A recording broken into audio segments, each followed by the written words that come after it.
So I want to share with you what I think is a really cool story, and hopefully you'll find it a cool story too, about what happens when you're open to feedback, as well as, in my opinion, what it means to be a good friend. And so I'll probably be weaving in a couple of different stories, and so hopefully the connection will be clear despite the interweaving. So here's what happened. I was talking with a good friend the other day, and he mentioned how a mutual friend and colleague of ours would often shoot him out an email letting him know there were some typos in either his e-zine or maybe she caught something on his website. And he said, you and Amy are two of the less than handful of friends that I have who really care enough to point out things to me. And he said, Amy with the typos and that sort of thing, and you where if you feel like I'm coming across in a way that doesn't really do me service, or do me justice rather, that hopefully you know what I mean. So is not a good representation of who he is and can be. And what he was referring to is there have been a few times in our relationship where the way he interacted with me, and once in public, I would bring up to him, and he always has been super honorable in terms of being willing to take in the feedback and not make it about me or make some excuse or get all angry or huffy about it. And because of that, I have huge respect for him. And also because of that, instead of thinking, during some sort of unpleasant interaction, thinking like, you know what, it's just not worth it, having this guy as a friend, and not bringing up what was bothering me. Like, I'm sure you can think of examples in your life, just as I can think of examples in my life, where you think of, it's just not worth the hassle bringing it up because they're not going to take it well. It's going to create all this really uncomfortable discord. I'll just sort of gradually disappear from that person's life. And because of how honorable this friend is, I've continue to be in that relationship and enjoy the really good aspects of it. So that's sort of the backstory. But here's what happened, though. I was thinking, it was this morning or yesterday morning, about that conversation that we had, and how he said how much it meant to him that both Amy and I were that kind of a friend. And I thought, you know what? I dropped the ball. I owe him an apology, because there had been a few times in the last couple of years when I had referred business to him that the connection didn't work out, the other person wasn't pleasant to deal with, or whatever, it didn't work out well, and he let me know about it in kind of a negative, complaining way. And I remember thinking, like, hey, wait a minute, like, here I'm thinking about you trying to get send business your way, and you're hassling me because it didn't work out. And so instead of bringing it up, I just thought, you know what, I'm just not going to bother and send business his way. And just so you know, and I'm sharing this with you because my hope is that the more personally I share with you, especially my internal world and my thought process, it'll get you thinking about your internal world, your thought process, your emotions, your reactions. And so I found myself thinking, I brought this sort of thing up, the kind of negative complaining thing a number of times, and it keeps happening. So I don't want to ruin our whole relationship by continuing to confront him on this. And he feels like I'm, quote, always pointing out where he's, screwing up or whatever. So I'll just avoid the situation by not recommending. But I never felt quite right about it, because you think about it. Think about if you're doing something that's alienating somebody that you care about, or is alienating many people that you don't even realize it, and nobody bothers to say anything. Wouldn't you be really aggravated and really put out to discover one day that you'd been doing that for years and nobody's ever said anything?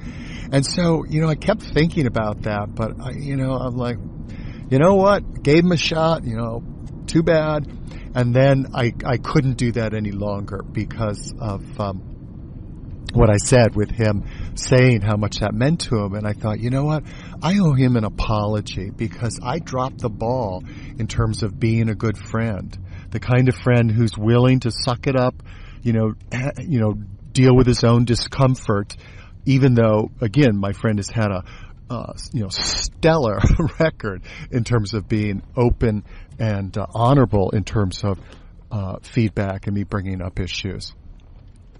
So, especially given the fact that he's had such a stellar record, if you will, I'm like, you know what? I owe him an apology. So today, that's what I did. So when he called me today, I said, hey, I owe you an apology. And then I explained the situation, just like I explained it to you. And again, being the honorable guy he is, he thanked me for being willing to tell him about that and how I had experienced him coming across. And it was especially interesting to me because it's in sharp contrast to both a coaching session that I had where this high level manager at an organization was really bothered by something really unfair that their boss had said to them, and it was part of an ongoing pattern of injustice, but they weren't willing to bring it up to their boss because their boss had been so defensive in the past when they've tried to bring up that issue. And this person's attitude was, it's just not worth it. It's just going to harm our relationship even more because their manager isn't comfortable with having hard conversations. And so instead of challenging the other person who needs to be challenged, they just try to get my client to not be bothered by it, I guess would be the best way of saying it. And it also reminded me of another interaction that I had recently where it's very fascinating, where this person, and this is more in the professional realm, personal and professional realm, this person was the opposite of my friend in terms of I shared my experience of an interaction that we had where it felt like they showed zero interest in what I was saying, and because this person was an executive coach, I mistakenly believed that they would be interested in and open to hearing about my experience of the interaction and why I was not interested in having yet another interaction.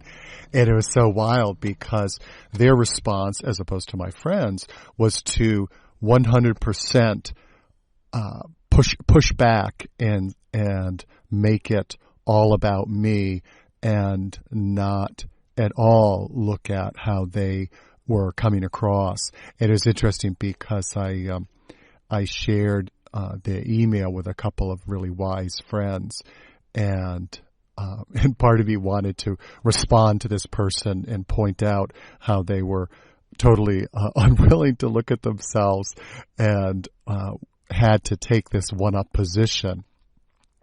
And, I'll just leave it at that. And, how my various wise friends reminded me that given how this person already has demonstrated all kinds of defensiveness and all kinds of need to be impervious to feedback and in a one-up position, any other attempts by me to give feedback would surely be futile. And fortunately, I got to the place where it's like, yep, good point, move on. But it also made me, I guess, sad for this person, because I'm sure I'm not the only one that they interact in that constantly have to be in the expert one-up position, and how that must affect their relationships. And unfortunately, if they feel the need to do that and are impervious to feedback, they're going to continue to get the kind of results that they're getting. So anyway, so there were those two in stark contrast to my friend and his honorable, open response.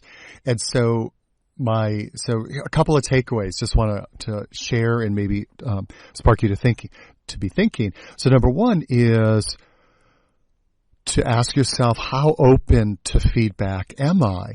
And as you know, the whole feedback thing is so tricky, because just because somebody gives us feedback doesn't mean it's an accurate representation of us. That feedback is a statement about the giver and the receiver. And so it takes obviously it takes some discernment to make sense out of how much of this feedback is about me, how much of it might be about them. And it reminds me of a saying, if somebody came up to you and said, you're a horse, you'd rightly think this person's crazy. But if two people come up to you and say, I think you're a horse, you better start wondering. And then if three people do, it's time to get a saddle blanket and a saddle. And so if there's a theme of feedback that you get, then obviously there is a common denominator there. Also, number two, related to feedback, my dear friend Bonnie is a great example of being so open to feedback.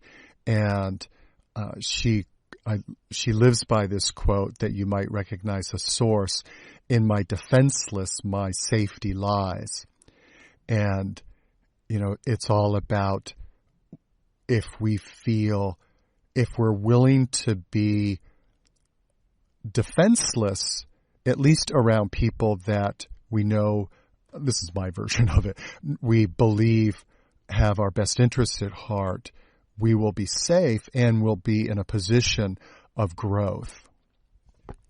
And at a very practical level over the years, and knowing Bonnie, is because she doesn't get defensive. Or if she does, she simply says, I'm feeling defensive, as opposed to acting out defensive, which I know I have, and I'm sure you have too. And with that response, speaking it versus acting it out, I always found that I didn't get defensive when she would get defensive. I would be like, oh, thanks for saying that. What specifically did I say, or how can I say this in a better way?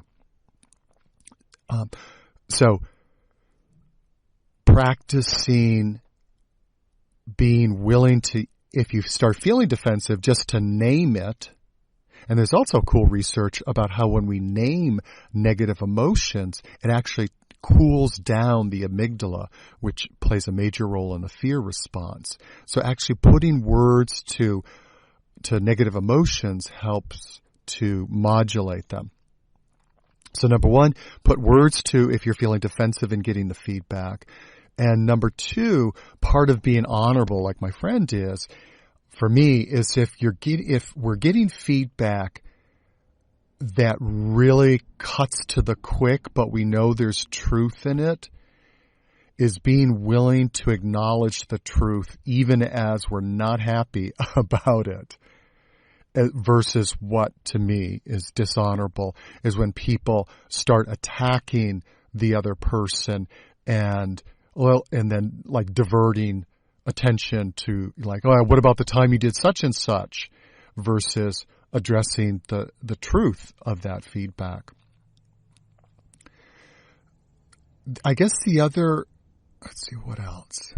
Here's one other thing about receiving feedback, and that is one of the challenges I've found, and I haven't always done it well, is if the person's giving me feedback that I disagree with, I don't want to discourage for future feedback by disagreeing or challenging it, because again, it's hard enough for people to give feedback. But I also don't want to pretend like, oh, that's, great, thanks, that's helpful, when I disagree with it. And so one of the things that I try to do in that situation is to say something like, I really want to make sure I'm getting what you mean by whatever the description is. So let's say what you mean by you don't feel like I listen to your ideas. Let's say that's the thing. Can you give me, an example of when you felt that way? And you notice the tone of voice is kindly and friendly. It's not, so when did I do that? So it's not like you're putting a hostile witness on the stand. Now, as far as giving feedback, this is sort of a lifelong challenge for me in terms of the balance or the dance between the belief that, hey, we're all in this journey called life together, and if we never bring up things that we see in each other or, get feedback, then we're withholding information that could be really valuable. That, in contrast to unsolicited feedback, is rarely welcome, and it really has to be done in a safe, caring, compassionate container, if you will, delivered in that kind of container. And so how do we do that? How do we balance that, offering what truly can be the gift of feedback, but also not be presumptuous and cheeky, if you will, and constantly seeing ourselves as the feedback giver, and it's our job to help people improve. So that's something that I invite you to think about, and I certainly try to do that. I guess this is more of a tactical thing, and then I want to wind this up so it doesn't end up becoming a super long monologue. But from a tactical point of view, one of the things that I try to do is frame it, instead of, hey, would you like some feedback, which typically immediately puts somebody on guard, is to say something like, hey, can I, are you up for hearing like what happened for me when, or what happened to me or for me when that situation was going on? Or are you open to hearing my experience of that discussion we had? Now, if that sounds too like psychological for you, maybe think of some other phrasing that isn't as emotionally loaded and potentially triggering as, hey, can I give you some feedback? So, takeaway messages, let's be open to feedback, even though it's not easy or fun for any of us. And B, maybe have some conversations with friends and coworkers about how can we give each other the gift of feedback in a way that's constructive and welcomed. And that can be a great discussion. So what works for you about getting feedback? What are examples of when somebody's giving you feedback that you're like, hey, thanks? And what are examples when people have given you feedback where you're like, you know what, I really wish you had kept that to yourself? So hope this is helpful, and I will be back some other time.